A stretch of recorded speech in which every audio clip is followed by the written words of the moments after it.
Jihad has come to America. It constitutes the most devastating series of terrorist attacks in history. The only deen Allah accepts is Al-Islam. And whoever seeks any other deen apart from Islam will never be accepted. Allahu Akbar! And we stand together to win the war against terrorism. But you too will make your destruction!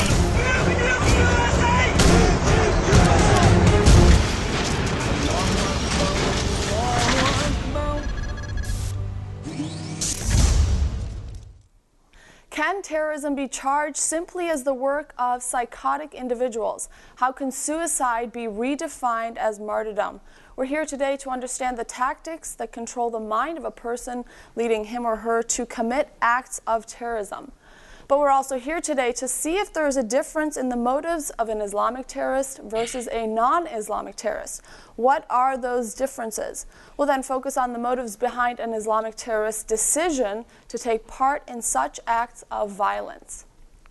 Do Islamic terrorists simply pull verses of the Quran out of context, or is there some truth behind their evil acts? For a Western mind, it can be difficult to understand the mind of an Islamic terrorist. What could possibly motivate a person to cause his or her own death?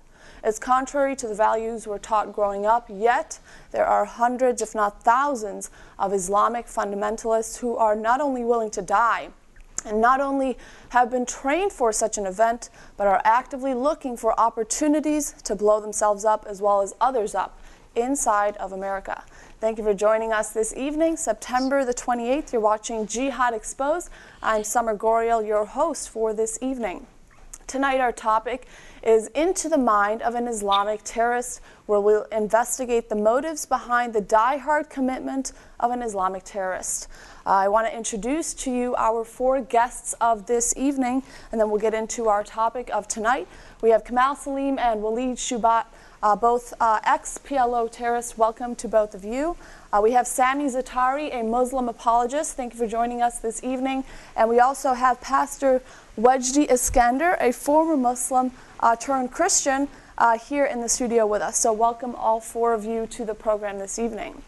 The agenda of this evening's program, we will talk about how does one become involved in terrorism to begin with. We'll look into the differences between an Islamic terrorist and a non-Islamic terrorist. We'll talk about the goal of a terrorist. Is it just physical destruction, or is it a psychological destruction behind it as well? And then we'll also touch base on terror cells in the U.S. and also the government, the U.S. government's approach to negotiating with terrorists. Is that even possible, negotiation? We'll get into that, but first I would like to turn it over to Waleed. Waleed, as a young man, you became a member of the PLO, and you were sort of involved and participated in acts of terror and violence against Israel. Is that true? And if it is, why don't you take us through your history with them and also how you got out of it? That is correct. It's true. I started at a young age.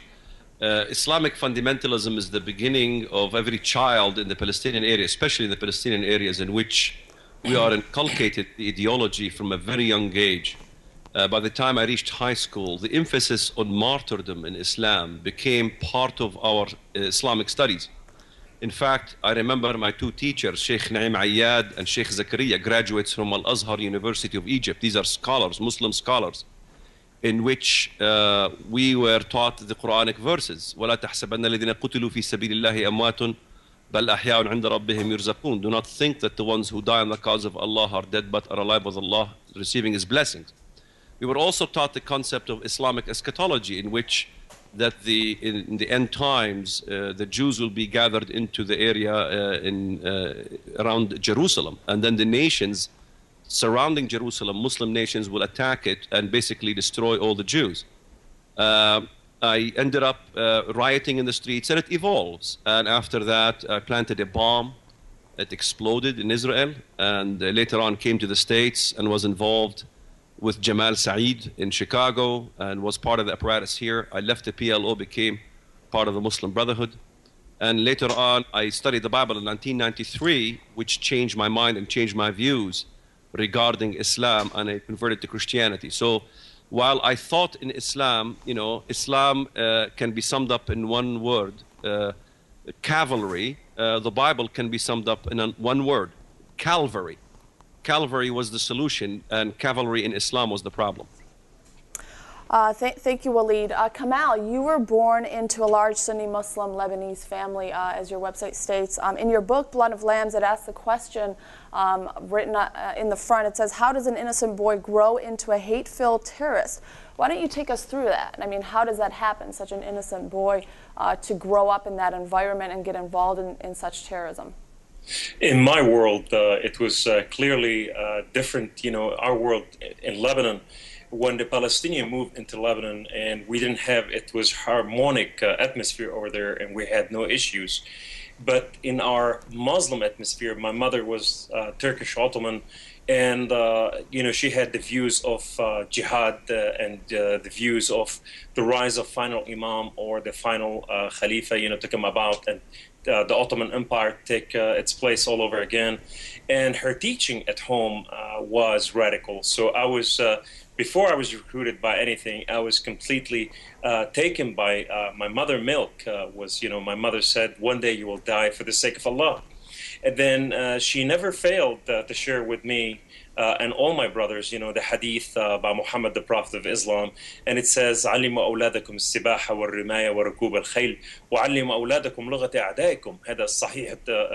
This is from Sahih Bukhari. And with this, it translates to this time where we have to become the best using weaponology and using every level of, whether airplane like you saw 9/11 or choppers or tanks, whatever it may be, and even surprising our enemy from the seasides. And this is what I was learning on my mother table at home, and my father was doing tafsir, and which is translating, to us what we have to do and how do we do it. And from there, I was 7 years old when my dad asked me to start working, so I did not have a whole lot of hope. So I was fighting, survival, on the street, and Akhwan al-Muslimin, the Muslim Brotherhood were in Lebanon supreme at that time, strong, and they took me under their arm and protected me. I was recruited by the Muslim Brotherhood, and I graduated from my mother table to the table of the Muslim Brotherhood, and now I'm learning somebody who's taken my pain upon them and protecting me. It's just like street gang. I became recruited, and now we're learning hate of the enemies. And who are the enemies? Are the non-Muslims. And with there, we were learning how to subdue the world. In Hezbollah, the Hezbollah, the party of God, is the victor party, and now we're learning that we are Hezbollah and we are rising up to take over the world.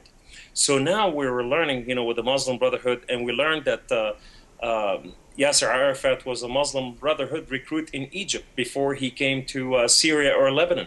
He was recruited by the Muslim Brotherhood, and the whole group joined the PLO after Abu Yusuf spoke to us and Abu Ayyad. And we listened to them at the mosque, and the whole group went and got recruited. And now I graduated to a bigger table, and now I'm seeing my hope for the sake of Islam is coming at hand. And we were the recruiters. We were recruiting other children from schools and different places, whether they understood what Islam or jihad or terrorism, what it was our job to become the front end. Just like you see right now happening in the United States of America and all over the world, recruiting nationals from different states and countries. From there, I've done, war from different places, and the last place I came to the United States of America, specifically with the Muslim Brotherhood and the Saudi government, and to spreading out Islamization and stealth jihad, which is, war against the American culture from within, without the American knowing or understanding.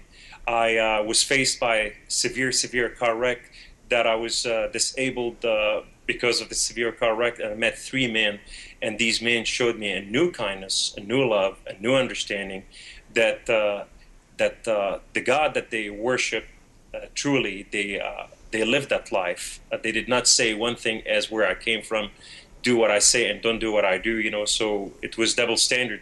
But these people lived exactly the life that they were preaching. And with this, I called on Allah one day, and Allah didn't answer. And when I called on God of Father Abraham and Isaac and Jacob, God of heaven and earth answered, and I gave my life. Thank you, Kamal. Well, I want to turn it over to Sammy. Thank you again for joining us this evening, Sammy. As an American Muslim, in your mind or your perspective, how does one become a terrorist, an Islamic terrorist? I mean, what's the environment that they are brought up in to become involved in something like this? Yeah, that's a good question, and not too many people are asking the question. But instead of giving my own opinion, I'm going to give the experts' opinion, the people who are actually fighting and trying to stop these people, like the CIA, the FBI, basically the intelligent experts who are in charge of these people. Let's see what they have to say about what motivates these people to do what they do, and then we're going to get a better understanding and perspective of what's really going on. Now, according to Michael Schur was the former CIA head of the Bin Laden unit.